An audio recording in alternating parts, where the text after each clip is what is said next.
都说在云南丽江，一天中不经历几场太阳、几场雨，就摆来丽江了。很幸运，今天我们经历了出门以来最大的一场暴风雨。上一刻还是晴空万里，下一刻开始狂风暴雨，把正准备做饭的我们打得个措手不及。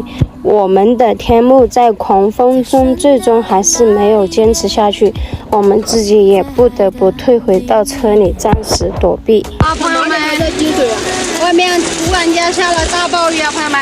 哎呀，这个小房子真不行啊，到处都在滴水啊！完了，我们的家彻底没了，朋友们，到处都在滴水，这怎么办？啊，没有一个好的地方！我操，这个地水下下去，我俩被淹呀！5000元的小铁皮房，不知道能不能扛住这一场大风暴啊！要买完了，这个已经湿掉了，我给大家看一下，你看，这怎么办呀？在滴水，我操，这里在滴水哎！我靠，这里在滴水哎！完了，这个小房子好像有点顶不住了。1000元的小房子，你看全部是水珠子，我操，我的海它顶不住啊！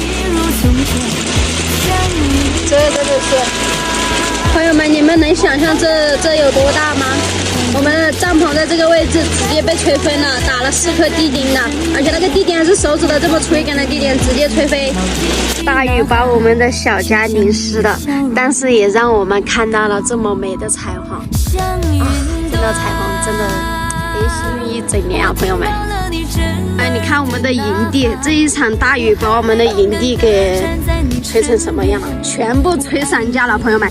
这个打了4个角4颗，然后很粗的那种地钉，你知道吧？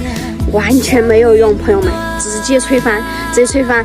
你知道吗，朋友们？你们看这是什么？送彩虹，我的朋友们。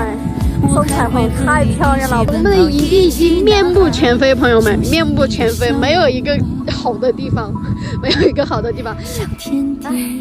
大雨过后，狼狈的收拾东西啊！好了，不说了，朋友们，我要去帮助珊珊一起收拾东西了，拜拜，下期见。